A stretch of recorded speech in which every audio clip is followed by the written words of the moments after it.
Screens are funny, you know. Yes, that's right. A screen. Something simple, and yet complex at the same time. Screens transport you to different worlds.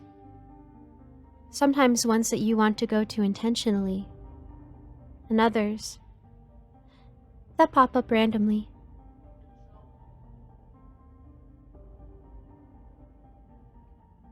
Going into these worlds takes up a lot of time. Sometimes time goes by a lot faster than you think. And then all of a sudden, when you thought it might have been 3 p.m., it's really 9 p.m. Because you were sucked into the world. I get sucked into worlds all the time. It's something that I'm fully engaged with, but not completely conscious of what's happening. That being the world that I'm sucked into. I don't know that I'm sucked into it. Only know that I'm there. It's a strange concept. You never really think about it because you're distracted by the things of that world. Like a clothing website, or an anime site, even an online book. You don't realize how much time is going by in that instant because you're too busy buying clothes, or watching anime, or reading an online book. But you're still being sucked in. That's the truth of it. No matter what you might think in the moment.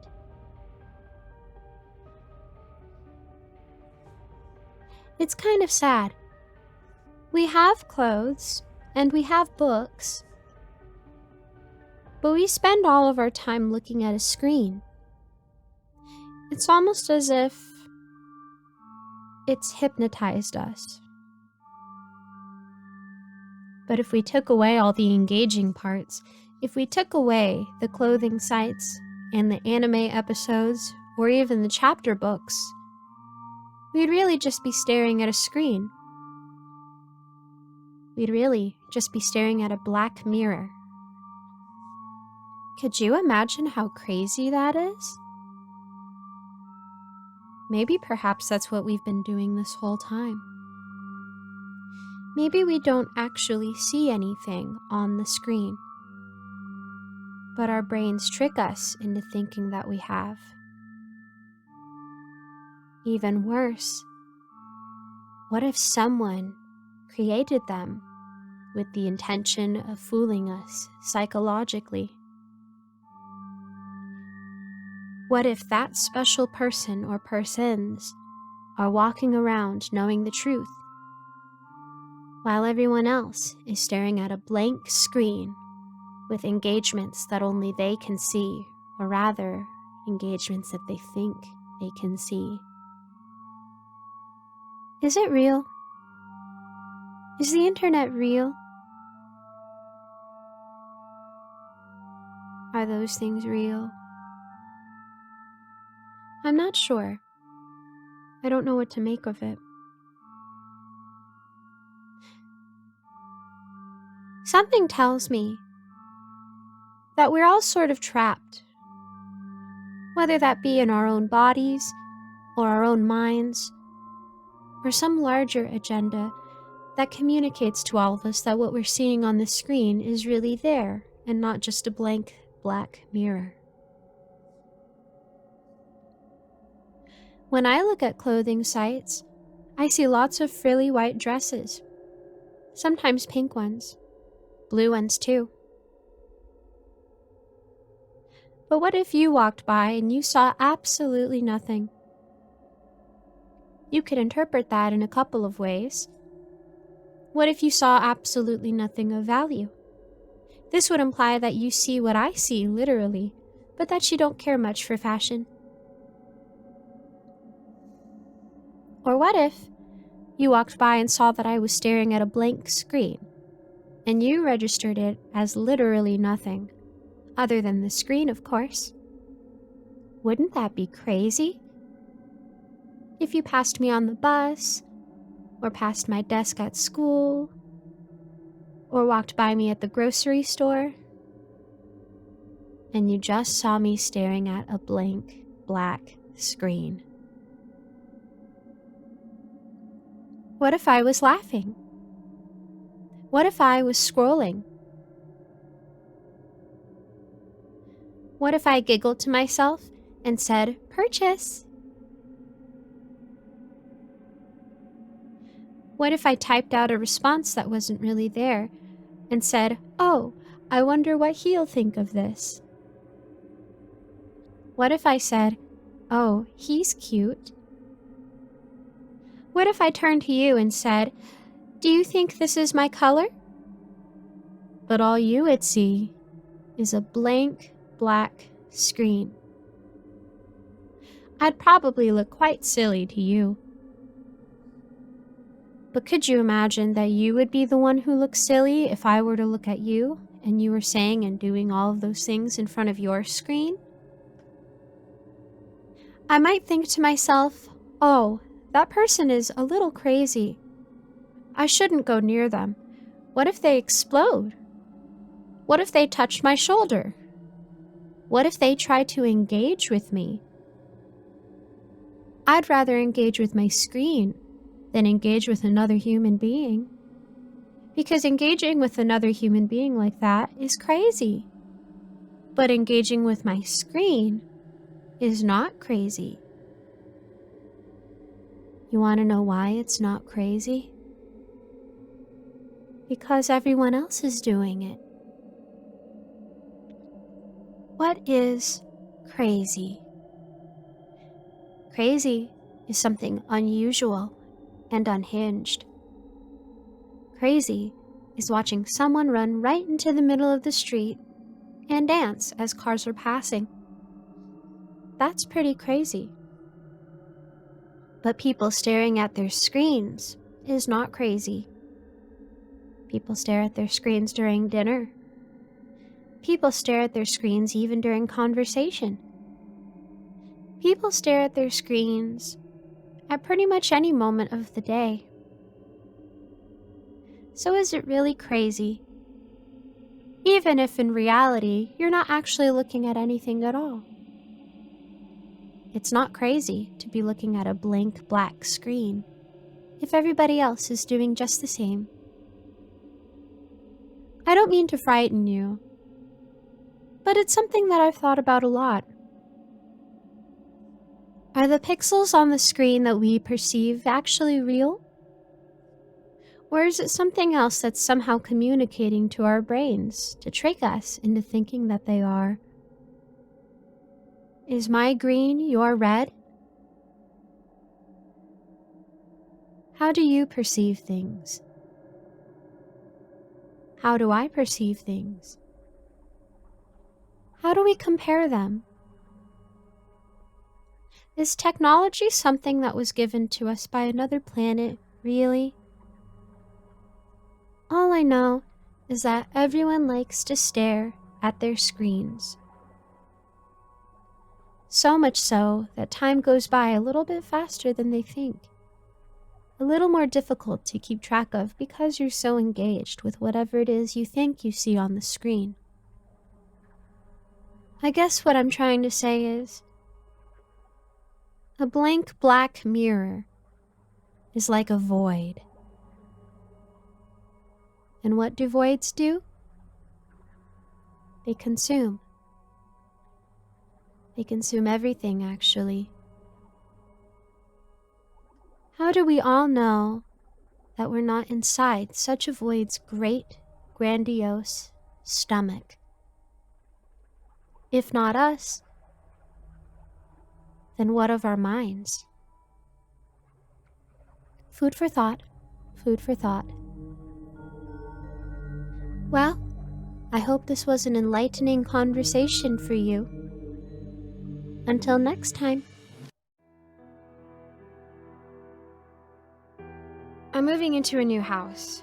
It's my first home and I have no idea how I'm going to decorate.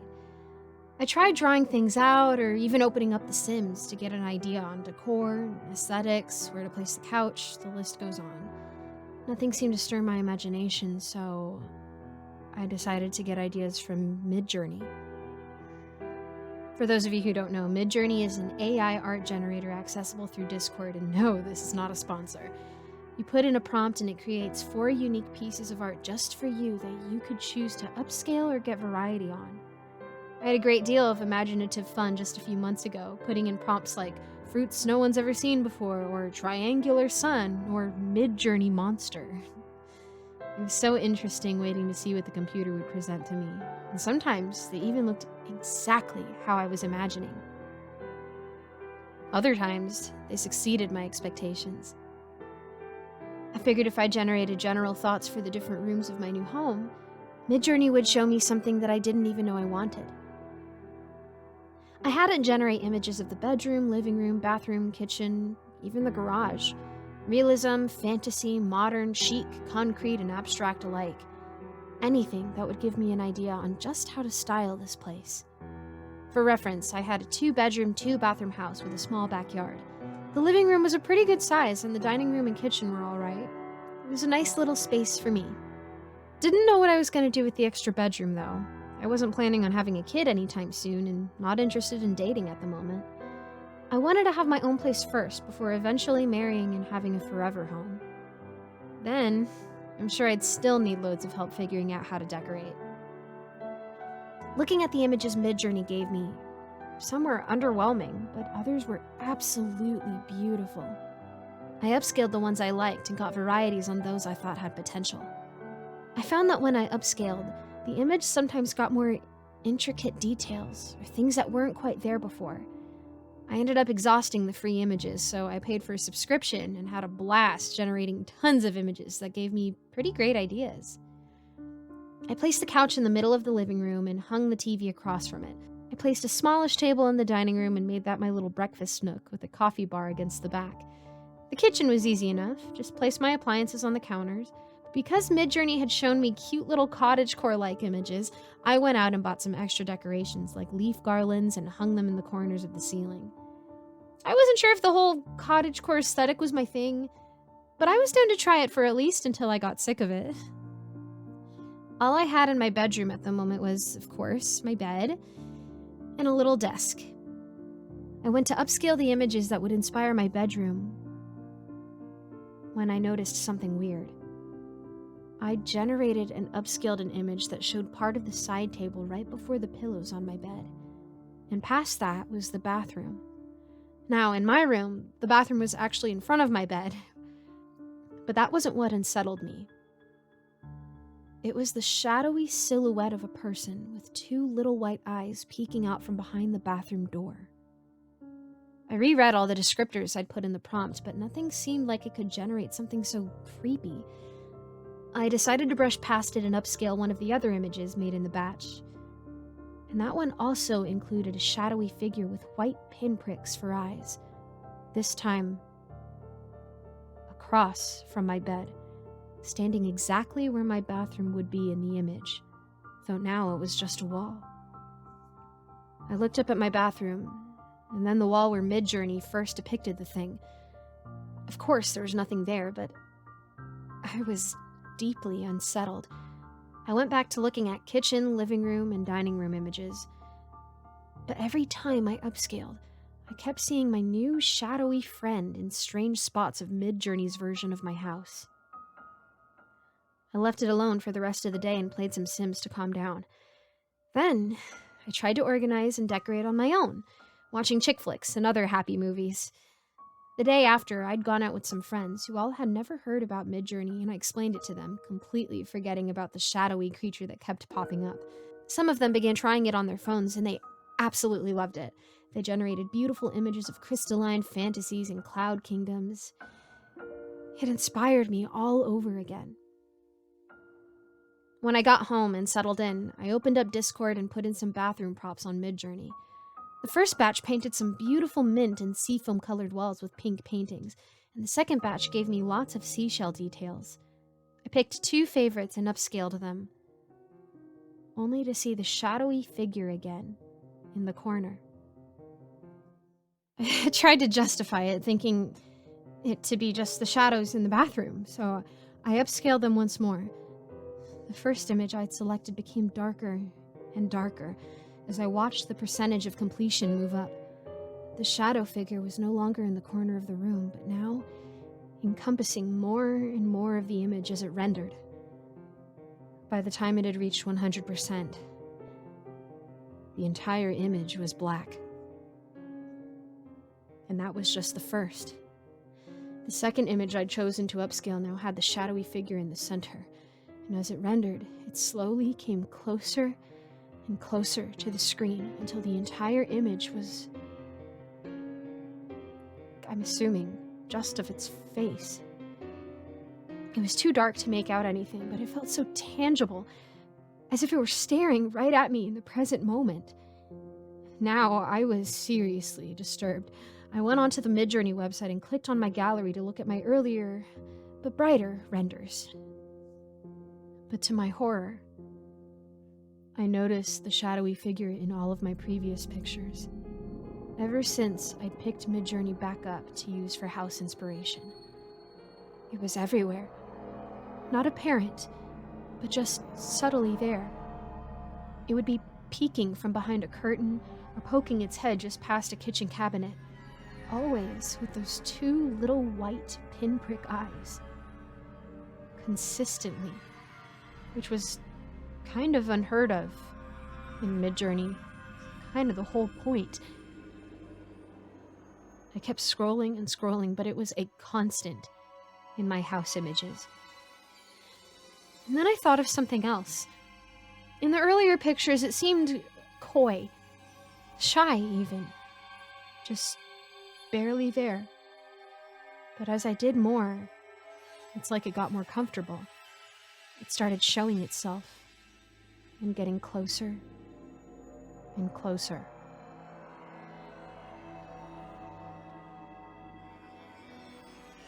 I don't know what came over me in that moment, but I guess I was thinking if I could disrupt this glitch, as I was calling it, to push my fears away, it would go away and stop existing.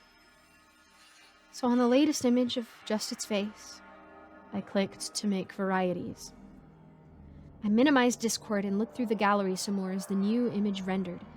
After a moment, I got the notification and opened Discord back up. This image was the most shocking of all. It was of the room, same as it was before the upscaling and varieties. No shadowy figure to be spotted. But in this version, the edges of the image were broken glass. At the time, I was so happy. The figure was finally gone. I went back to the pretty bathroom image that had been corrupted by darkness over-encompassing it, and made varieties on that. Like the image before, it was back to normal, but with broken glass around the edges again. I have a weird feeling now. I had it generate more images of the living room this time, but again there was more broken glass around the edges. I generated images for the hall, for my bedroom, the front yard, all with broken glass surrounding it.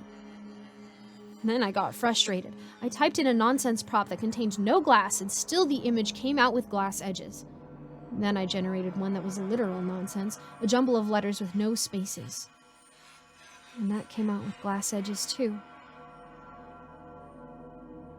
No matter what I type in now, the image always has glass edges. I think I've just let something out.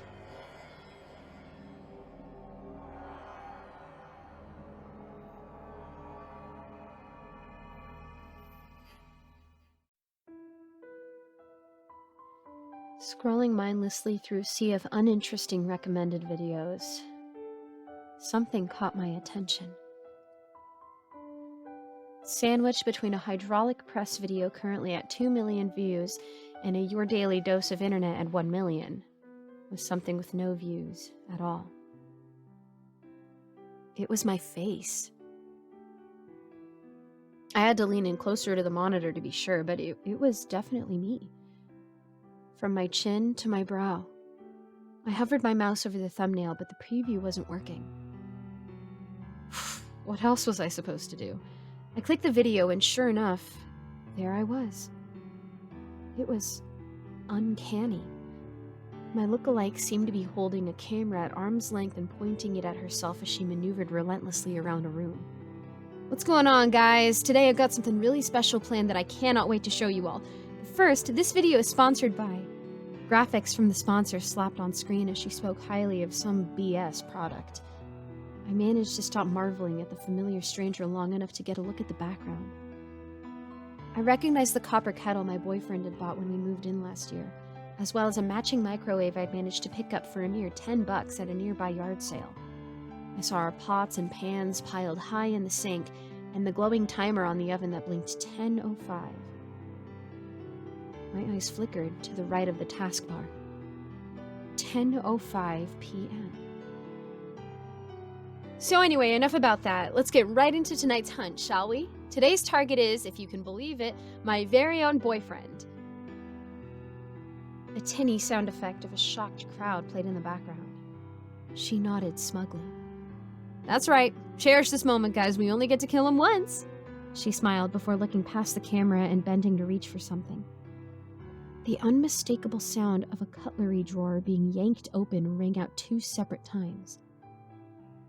Once in my headphones, and once outside. I batted the headset off my ears at that and darted to my closed bedroom door, pressing an ear to it and cursing my lack of foresight in not installing a lock. My boyfriend was supposed to have been home from work 10 minutes ago. I thanked God he wasn't. Footsteps patted down the carpeted hall outside, stopping some distance away. I glanced over my shoulder at the computer screen and saw my double brandishing a large kitchen knife, lifting a finger from the handle and pressing it to her lips. She stepped into the bathroom and lunged at the shower curtain, swiping it open and bringing down the knife on an unseen target. She grinned with a small shake of her head and turned the camera on an empty bathtub. A thought occurred to me then. If my boyfriend were to come through the front door right now, this lunatic would be on him in seconds. I needed to grab her attention. I had to act now. Ceasing all intelligent brain traffic, I hammered a fist on the wall before scrambling to pull a weighty 5-iron out from under the bed. My heart raced as the other me turned her attention to the source of the noise. Through the camera, I could see the light filtering through a gap at the bottom of my bedroom door growing steadily larger.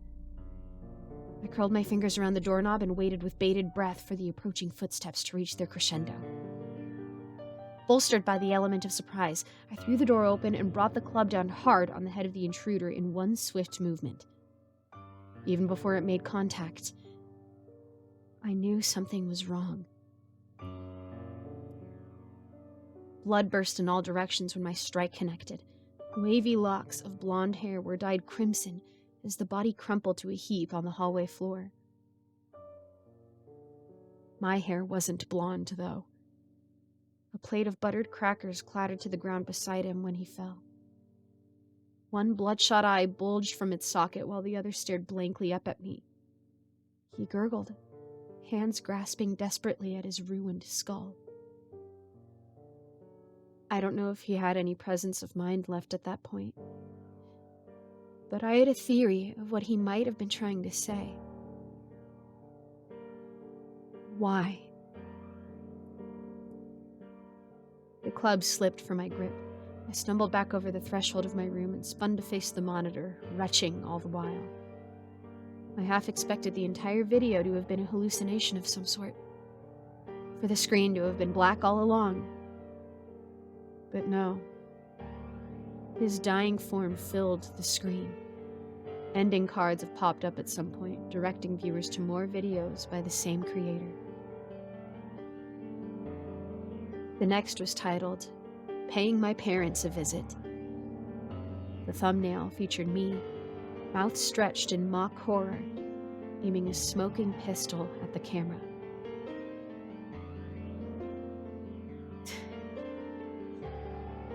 What else was I supposed to do? I clicked it.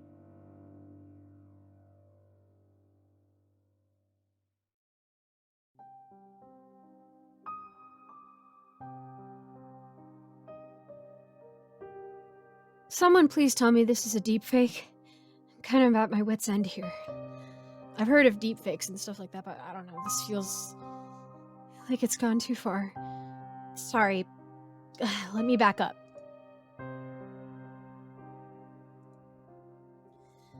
The first time I remember thinking something was off was about 6 months ago. Now, I'm not really into social media, but I do have an account on a certain photo-based platform that I post to every few weeks. Nature pictures from hikes, my cats, this occasional selfie of me, my partner, usual stuff. Well, I was scrolling through my old posts one day and noticed something.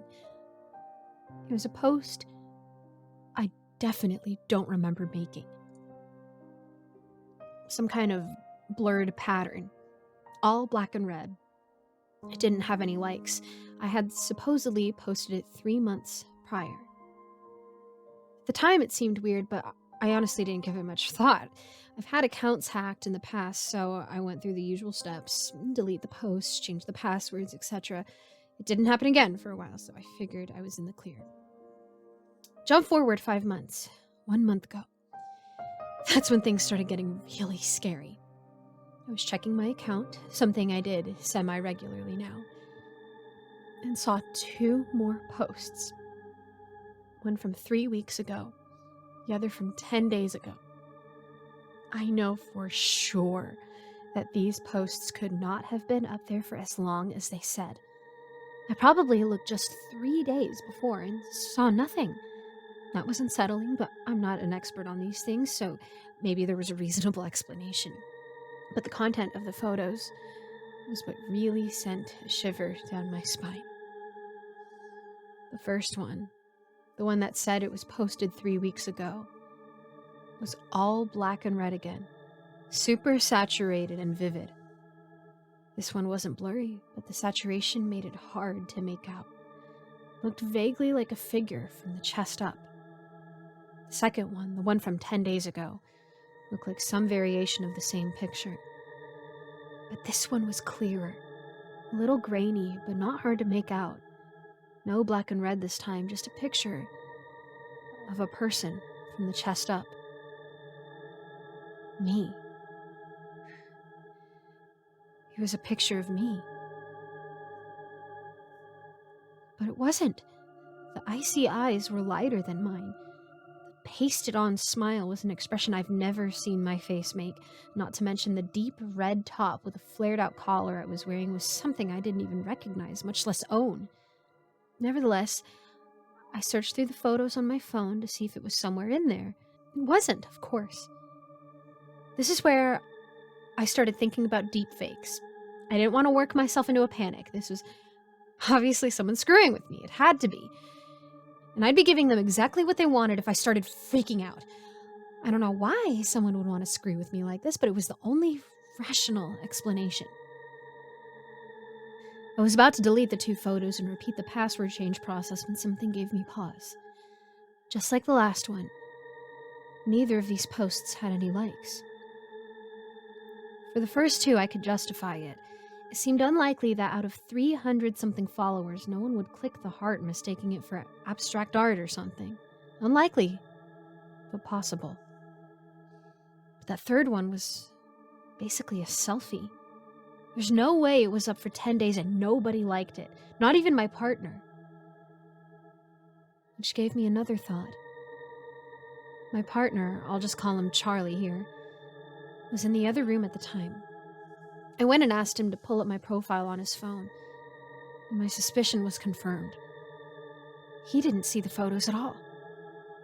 I showed him from my phone, and he agreed that it was creepy, but that I shouldn't get worked up. I figured I'd change my info, but leave those 2 pictures up as evidence or something. I had the feeling now that it wasn't going to stop. And sure enough, 2 weeks later, another picture of me was posted. Different, unfamiliar outfit. This time outside. It looked like the fence in my backyard behind me, but I couldn't tell for certain. Same icy eyes and frozen smile. Every 4 days or so after that, there was another one. They looked crystal clear at this point, unlike the grainy texture in the first few. I contacted the site's support and was told that they couldn't see what I was talking about from their end. It was starting to get to me. I was checking for new posts every 5 minutes. I felt paranoid. And that brings us to today. I got home from work and saw a new post was up. The location was pretty clear this time. Right across the street from my job. My face was a little different in this one. Compared to the others, I looked kind of excited in this picture. I had enough. I took one last look at the pictures and deleted my account. As soon as I hit the confirm button, I received a video call from my number. Against my better judgment, I answered it. And there she was. Me. Creepy smile and all. She was wearing unfamiliar clothes as always, and her movements didn't mirror my own. She wasn't moving much, but I could see the little shifts of the camera and adjustments of the face that showed this wasn't just a still frame. After a moment spent frozen in fear, I noticed what was behind her. The same headboard I was resting against, but on the other side of the bed. My head turned to look automatically, but she wasn't there. I looked back to the phone. She was excited. Not just excited, actually. She was thrilled. I must have really been frozen because at that moment Charlie walked in and apparently didn't notice I was in a state. He walked over to his bedside table to grab his chapstick or something, and out of the corner of the screen, I saw him. It was Charlie, in this fake me's camera, grabbing his chapstick. The imposter's mouth began to move like she was about to say something, but I hit the end call button before she did. I burst into tears, alerting Charlie to my condition. He consoled me, moving us away from the bed and into the living room as I informed him of what happened between sobs. It's now about an hour later. My phone won't stop ringing. I'm typing this through tears. I don't know what to do. If someone really is screwing with me, then congratulations. I'm absolutely terrified.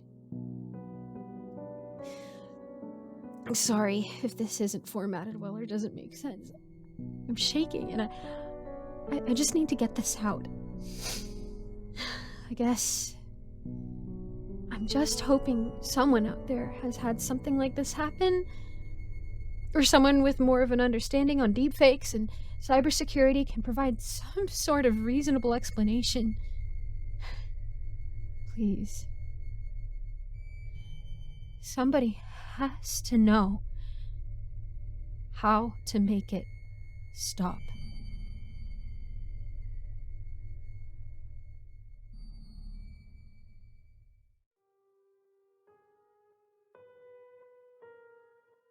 To start this story off, I want to say that because of this incident, I haven't been able to enjoy movies, period. Me and a few other survivors of the incident are making attempts at group therapy. For a little background information, I loved movies. Anytime I'm available for one, I would go to a movie theater or watch one on one of the many streaming services I have. When me and my friends play a movie guessing game, I always win, and that's why we don't play those anymore. I also have a movie review channel on YouTube, which right now has about 60,000 subscribers. Sadly, I had to quit it after the incident, if you were wondering about that. Anyways, one summer day, I went to one of the major blockbuster movies that was showing at my favorite theater. I went in, paid for my ticket, grabbed some popcorn and drinks, and went to the ticket holder. "Another day at the movies, Sam?" the ticket holder asked me. "You bet, Charlie," I said to the ticket holder, who me and him got accustomed to well over the years. "I hear it's supposed to be a good one," Charlie says to me. "I hope so. If it is, I'll post a vid about it on my channel," I tell him. Charlie nods and hands me back my ticket. "See you on the other side," he says, and I nod to him as I make my way to the room that's showing the movie. I quickly scan the aisles as I find a good seat to sit. A couple minutes before the commercials end, and the whole room was packed. Good thing I came early, I thought to myself. On the right side to me was a young woman with what looks like her boyfriend right beside her. Also on the left was a middle-aged fellow who looked like he had also had some free time on his hands. I smiled a big smile as the movie was about to start and everyone started cheering. The first few minutes of the movie was going great. Everyone, including me, was enjoying themselves, unless there was that few that tried to hide the fact that they should have picked a different film. Then, this is when it all started. The scene suddenly started to flicker black and white like it was glitching the screen. And then the whole movie screen turned black. When this happened, everyone got upset and started getting angry and saying stuff like, "We should get a refund." As people started getting up, the screen turned back on again and people clapped as they went back to their seats, thinking the person in the back fixed whatever was wrong. I started going back to eat my popcorn as the couple on my right looked like they were about to make out. But the weird thing was, the movie wasn't showing the movie we were watching. Now we opened up to a forest as the camera is smoothly traveling until it stopped at an old shack. It looked like the shack was livable for a person or a family. Then we went inside of the cabin as the front door opened and as the cameraman went inside and shut the door. The inside looked like your average log cabin out in the woods, except it was old and rusty. It had a few animal heads posted on the walls. By now, a lot of people were asking questions. Even a couple of people were going to head out the door. Even a couple people were heading for the door. As the scene stayed on the inside of the shack, the people that were going to leave made some terrified noises. As the rest of us in the theater turned our heads to look in their direction, we could see that they couldn't open the door. It wouldn't budge. "Let us out!" some of them screamed. Seeing this unfold, my heart was beating out of my chest. Then a couple of aisles in front of me, a man screamed. As we all looked at his direction and crowded around him, we saw in terror what he was screaming at. The woman sitting beside him had none of her facial features. She was just looking like a plain old mannequin. And then we heard another scream as someone pointed to the movie screen. The woman was inside the movie. She was screaming for help as she looked terrified. As this was happening, an old man and another woman appeared on the screen as we all looked and saw that they were also looking like mannequins in the theater, but whole on the screen. It went on like this until there were only 10 of us left. The people in the movie were trying to calm themselves down and looking around the shack for clues. That was when one of the first people looked in the direction of the so-called cameraman and screamed a blood-curdling scream that the rest of us will remember for the rest of our lives. As soon as the woman screamed, the movie screen flashed off again, leaving us in the darkness. And then, as the screen once again flicked right back on it, was a scene out of a horror movie. We all puked at the sight as we were all trying to get out of the room, but the doors were locked. The people that were just enjoying a movie with us a while ago were now strung apart throughout the whole shack. It was just pure terror looking in that screen as the title's supposed credits went up. At that moment, the doors unlocked and we all burst through the doors. The employees called the police and we were asked about what had happened. As the cops scoured the place, we later found out that the projectionist, who we thought fixed the film after the glitching, was found dead in the room. They took the movie that had the dead patrons and gave it to the government to see if they can figure out what happened. So now you know our story, why the rest of us won't go into the movie theater again, because we know it will happen to us next. Just take caution next time you go into one. And one final thing if you do. Please enjoy the movie for me.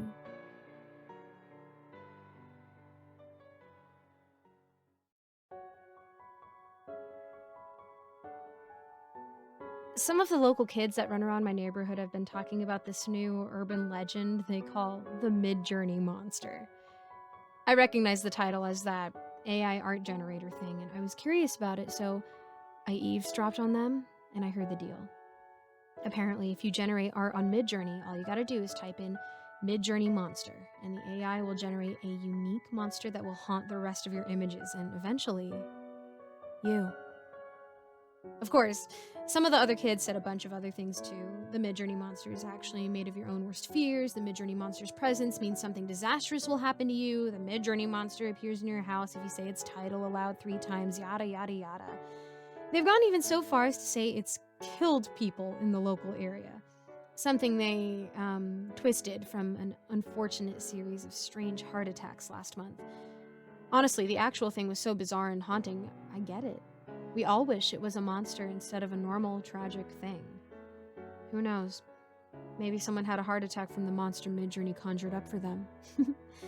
Needless to say, I have a taste in the macabre and avant-garde. I've tried it all. Ever since I got curious about Bloody Mary as a kid and did the whole mirror challenge thing. Now I drink Bloody Marys for breakfast. The dark and spooky was fun, sure, but what I loved more than that was being able to conquer it. There was a certain satisfaction to it, almost as if it were a video game and I were a completionist. Nothing really scared me, and I lived for that thrill. So, I got a Discord account and got into the Midjourney server. I'd seen some videos on it, but wasn't able to pay money for the service, so I just have to be satisfied with the handful of images it would give me. Without beating around the bush, I went to type in Midjourney Monster into the prompt and waited patiently. As I waited, many images of other people's prompts flashed before me, and I was sincerely impressed with all the different things this AI could make. After a moment, my image came back to me. But strangely enough, there wasn't a single monster in any of them. Weird. I entered the same prompt again and waited. More images flashed by. I scrolled up to watch the horror as the batch of 4 images became clearer and clearer. But when they were finished, still no monster. The images didn't make sense together either. I thought they were all supposed to be from the same prompt, but each image was totally different. In the latest batch of mine, the first one was a girly pink room, the second of a classical painting of a lamp, the third was a crudely drawn apple, and the fourth, a simple blue wall. Nothing at all resembling a monster or even anything sentient. I was confused. I pitied the kids who would be disappointed looking into this.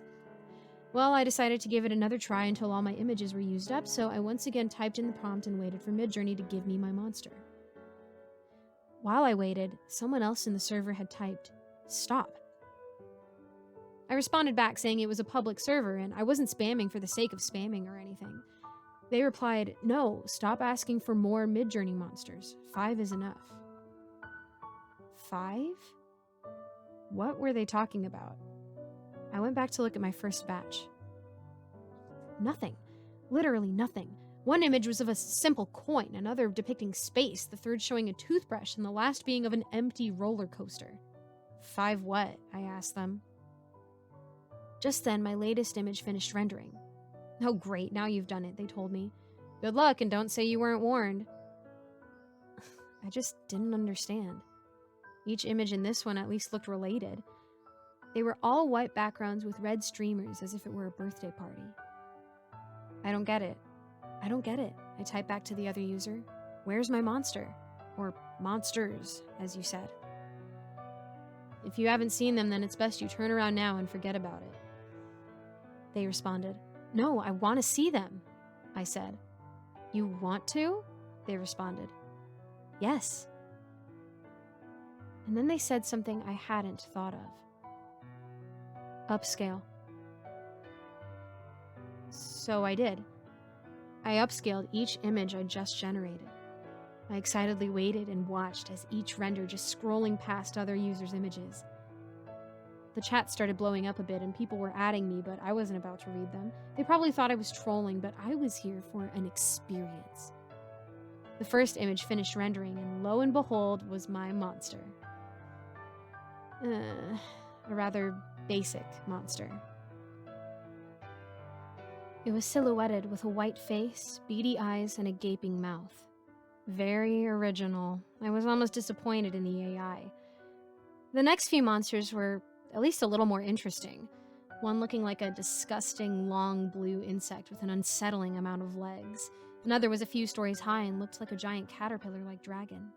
Another was a bleeding eye that belonged to a much larger creature. Pretty good, Midjourney. But not good enough to scare me. But then, the last image finished rendering. And that last one made me believe. It was of that first basic monster, right in front of my bedroom door.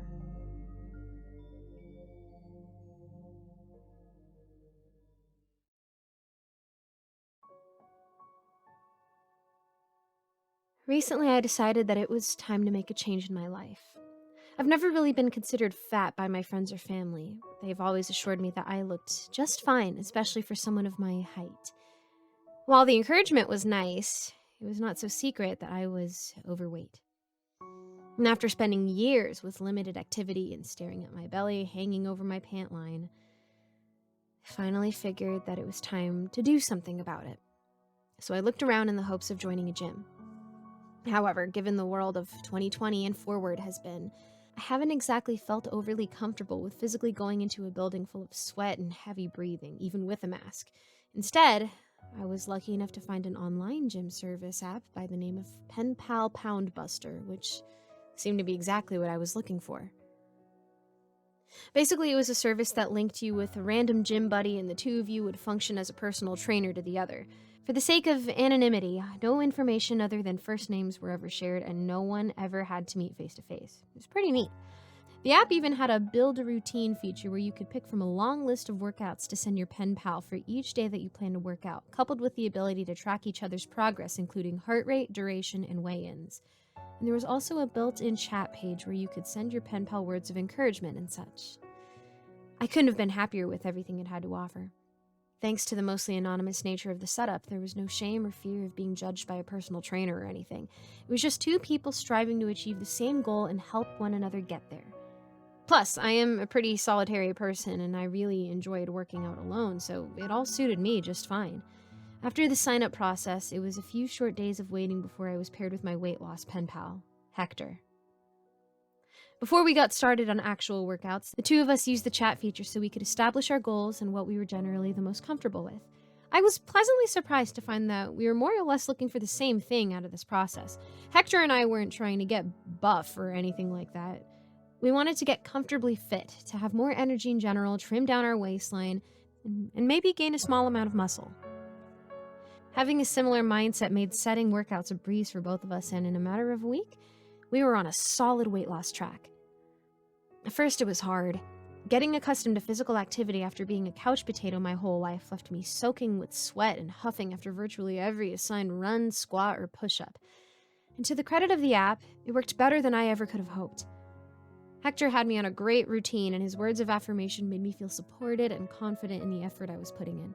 Likewise, I had a surprisingly fun time planning workouts and checking in on Hector, urging him forward as I watched his heart rate rise and fall depending on the intensity of the exercise. When we reached our first weight check-in after a month, we were both impressed and proud. I had lost a total of 5 pounds, and Hector managed to burn off 8. "Holy crap, dude! Great job! You're making progress!" I messaged him. "You too. If we keep this up, we'll be complete hotties by summer, lol," Hector replied. I chuckled aloud. "Hot person summer, here we come," I answered.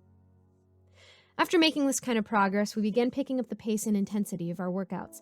With the added motivation pressing us forward, we were able to move into our next stage of weight loss with excitement and fervor, and within another few weeks, we had both passed the 15-pound down mark. This milestone earned us a notification from the Penpal Poundbuster app. "Congratulations," the message read. "By reaching your first milestone, you've unlocked the bonus Theme Challenge workouts. Complete challenges to burn more calories than ever and reach your next milestone in no time."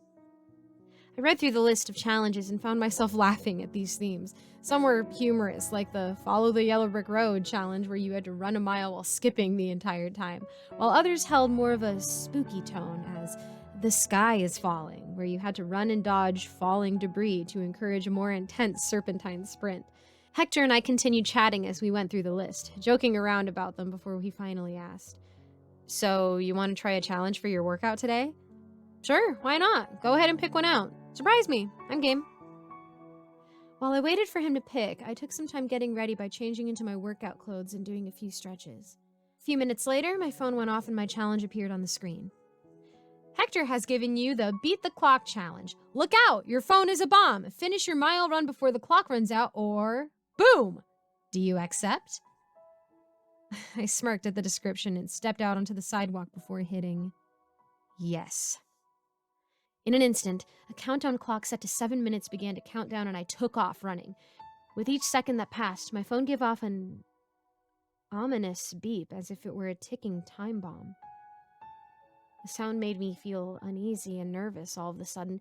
I knew it was all part of the theming, but I was genuinely impressed at just how much that little beep made my heart race, and I found myself running faster than ever. About 3 minutes in, I could feel my lungs start burning and I was huffing and wheezing hard.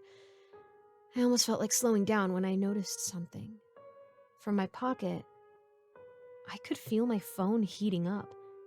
With each minute and every beep, the temperature was growing higher and higher. I stared down at the ticking clock on my smartwatch and a sense of fear started to creep into my mind. I hit 5 minutes and my phone grew hotter still, the incessant beeping growing louder, thundering in my head and making my chest tighten. My phone wasn't going to actually blow up, right? Of course not. That was ridiculous. This had to be some kind of extreme measure to make the workout immersive. And yet, as the clock hit the final 60-second countdown, my phone got so hot that it started burning at my leg. I wasn't so sure. I ran faster and faster, sprinting down the road, ignoring lights and stop signs, blocking out the horns of angry drivers as they almost hit me. None of that mattered to me right now. I had to finish this mile. 20 seconds. My stomach roiled with overexertion, and my head throbbed. But I pressed on faster yet. 10 seconds. My legs burned and buckled as if they might give out on me any moment. I couldn't stop. I couldn't slow. My phone was so hot, the beeping echoed in my skull. And then, everything fell silent. I pulled out my phone and stared down at the screen. It had frozen with 3 seconds left. I nearly jumped when another beep went off. "Congratulations! Challenge complete. Great workout!"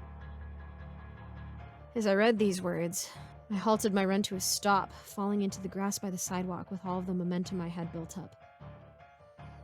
And I fought the urge to throw up from all the effort I had exerted. While I sat there, my phone almost immediately cooled down, and within a minute, it was totally back to normal. Even as I was still catching my breath, I found myself laughing at myself. I'd really let the whole ticking time bomb thing get in my head. I'd been so skeptical about the whole theme challenge thing, but the immersion really worked. I'd never run so fast in my life. Heck, I'd never even finished a mile in under 9 minutes before. After my breath had fully returned, I went back to the app to message Hector. "Wow, these challenges aren't messing around. They really push you to the limit with the whole theme and immersion stuff. I had a great workout," I told him. "I was watching your heart rate during that. You were booking it. Well done," he replied. "Well then, I guess that makes it my turn. Find me a good one." I scrolled through the list of challenges as I slowly got to my feet and began walking back the way I'd run to go back to my apartment. After a couple minutes, I spotted a promising one. The Big Bad Wolf Challenge. The wolf is coming to eat you.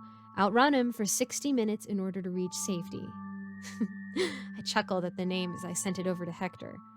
"All right, Little Red, run away from that wolf," I typed. "Oh boy, here we go, I guess," he replied. "Good luck, you're gonna crush it," I encouraged him. As I continued my slow walk home, I watched as his heart rate began to pick up quickly. 2 minutes in, it was faster than I'd ever seen it. I shook my head. This must have been what it felt like for Hector when he saw me sprinting like an idiot in the middle of the day. I watched as his heart rate continued to grow. I came to a stop at the crosswalk by my place when a message popped up in the Penpal app. "There's something chasing me," Hector had sent. I looked at his heart rate. It was crossing 175. It's all just part of the immersion. My mind was playing tricks on me, too. It helps you push through. Don't worry. Just ease up if you have to. There's no pressure, I sent back. The crosswalk light turned on, and I made my way across the road. Turning the corner down my street, my phone went off again. "No, it's not a trick," he texted. "There's something chasing me." I frowned down at my screen. "Are you sure? Can you see what it is?" I asked. I stopped walking, waiting for his reply. He was now 4 minutes into his run, and I started to get worried. My phone went off again. "It's a wolf," Hector messaged. I laughed and shook my head at him, continuing to walk on. "Very funny." "It's not a joke," he typed. I checked his heart rate. 200. Another message came in. "It bit my arm, dude. I'm bleeding. I'm freaking out." At those words, a chill went down my spine. All at once, my brain went into emergency panic mode. What was I supposed to do? He was just a pen pal. I had no idea where he was or even his last name. He could have been 3 towns over for all I knew. My hands shook as I typed to him again. "Where are you? I can call for help," I offered. "It's getting closer. I'm screwed." I looked down at the workout clock. He had passed the 5-minute mark. "Hector, where are you?" I messaged. No reply. "You've made it 5 minutes. Just one to go. Can you push a little more?" Nothing. "Hector, please respond." I checked his heart rate again. It had hit 225. I finally got a text that was just a jumble of letters, and my skin grew warm and my head spun. I looked to his heart rate. It went up, hitting close to 250 beats per minute, and then nothing. It dropped from 250 to 50 to 0 in the span of 30 seconds. I stared at the 0 with held breath, completely dumbfounded and horrified. I hadn't just seen that. My eyes were playing tricks. This was some kind of sick joke. It had to be. "Hector?" I texted. I stared at the final message Hector had sent me and waited. I was still glued to my spot on the sidewalk by my apartment, but I couldn't move an inch. All I could do was sit there and wait for a reply that I slowly realized was never going to come. I crumpled to the floor, breathing heavily. And then a thought occurred to me. Hector had been chased by a big bad wolf. So did that mean if I hadn't finished my mile in time, then I didn't have time to finish the thought because all of a sudden a noise came from behind me. I spun around to face a bush. As it shifted, twigs snapped. The sound of a low growl came from beyond what I could see. I nearly screamed when my phone went off. I lifted it to my field of vision with shaking hand without taking my eyes fully off the bush. As I read the words on the screen, my stomach dropped to the floor and my blood ran cold. "Surprise bonus challenge," it read. "Looks like Hector was eaten by the big bad wolf, but you still have a chance. Bonus challenge, hide and seek. Every 5 minutes you must find a place to run and hide. Don't let the wolf find you, or you'll be his next meal. Your 30-minute workout challenge starts now."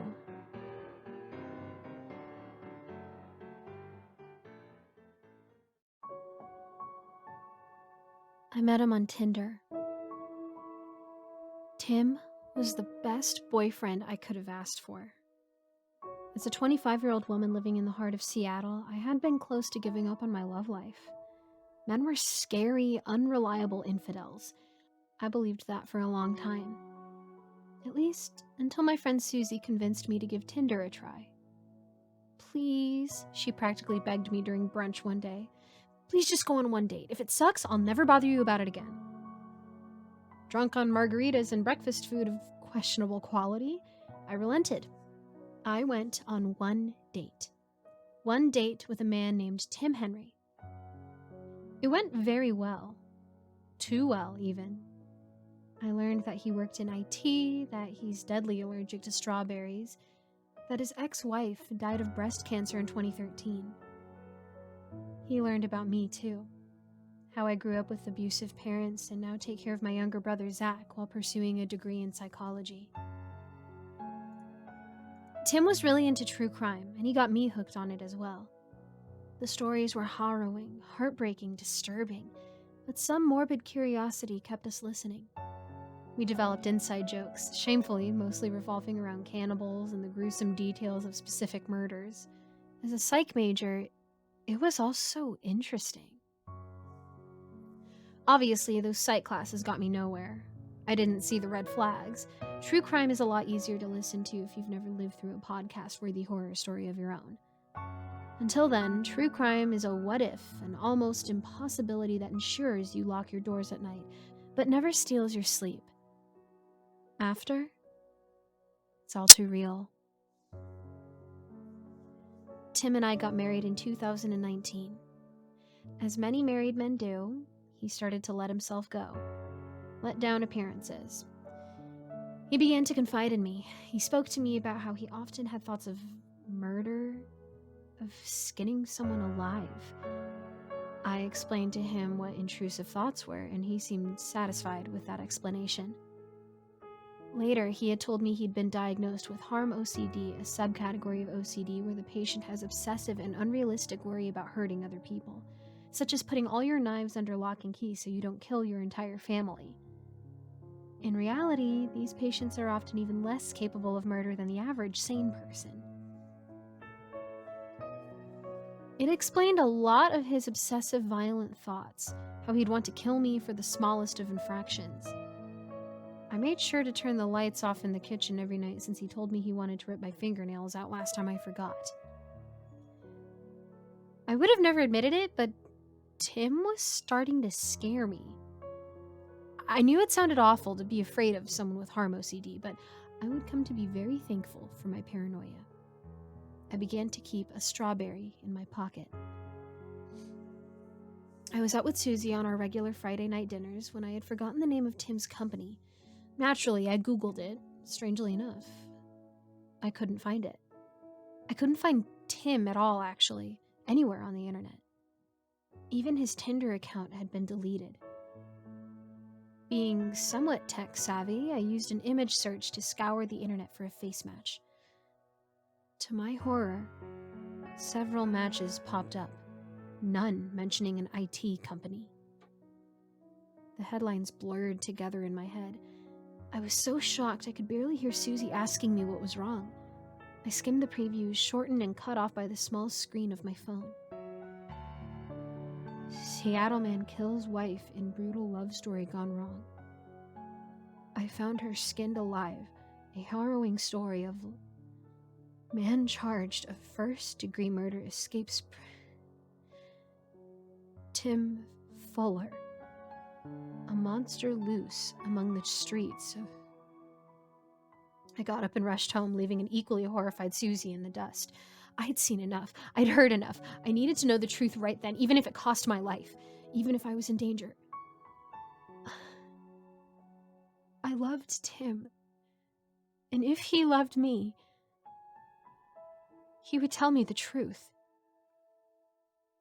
That's what I told myself. Even though he lied about having OCD, his ex-wife passing from cancer, and working in IT. However, I know better now. You can't fix killers. I burst into the house and shoved my phone in Tim's face. Something in his eyes gave away the articles were not fake. I felt the world shift from under me as grief and shock dizzied my perception. The world shifted again when Tim tackled me to the ground. Everything from dinner to the second Tim snapped felt like milliseconds. I heard him screaming, but the words were too far away, too muffled to hear. Something warm spread over the back of my skull. Spots danced over my vision. My body felt cold and sensationless. I felt like a corpse long before my death. Tim often told me how his mother had suffered from severe OCD. He mentioned how he wasn't surprised he was diagnosed, as OCD tends to be genetic. I believed every word out of his mouth. especially considering I had an actual harm OCD diagnosis from early childhood. One he never had. To sum up my childhood, I had always been afraid of myself. I was afraid that if I didn't barricade my door, I would hurt my little brother in my sleep. I kept myself away from sharp objects. I didn't listen to true crime for fear I would get ideas. Eventually, I convinced myself that my fear was not based in reality. But now I know better. Maybe it was because of how my parents hurt Zach. Maybe it was how they hurt me. But deep down, I've always known I'm capable of violence.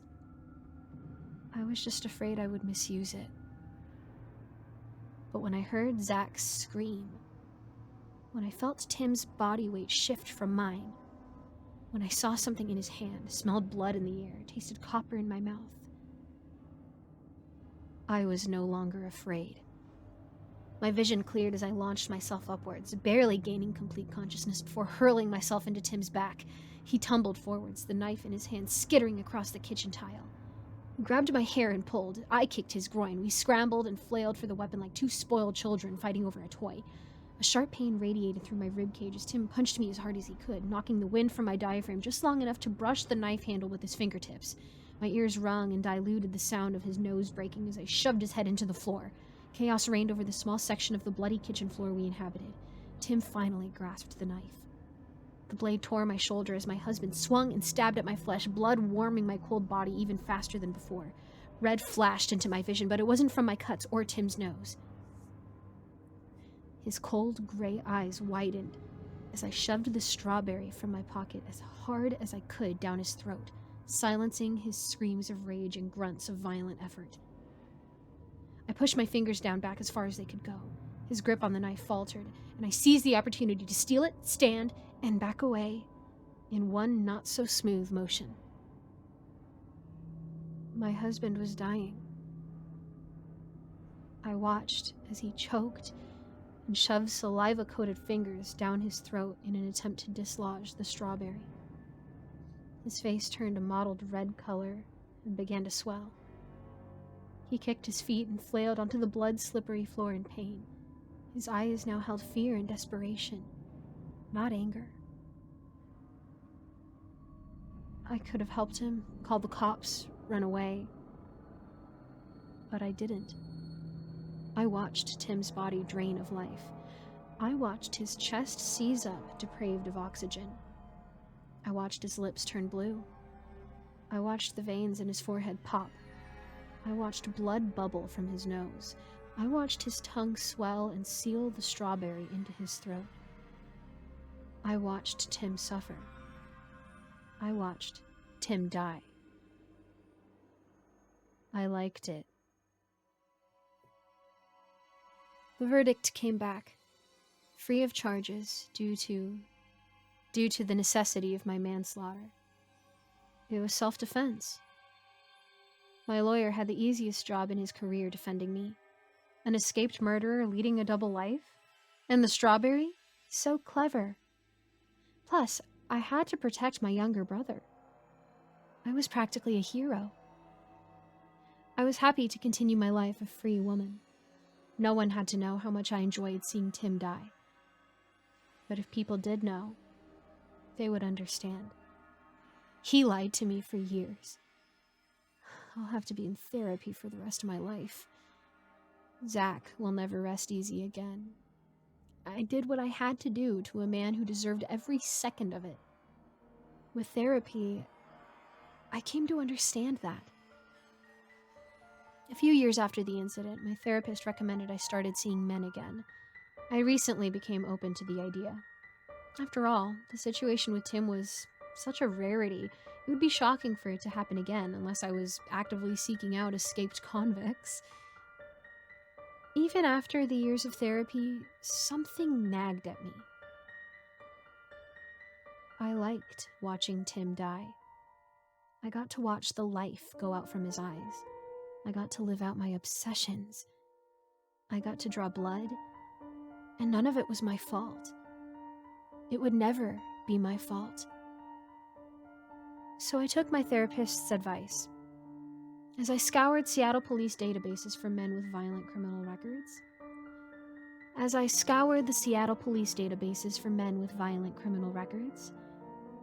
I reactivated my Tinder account.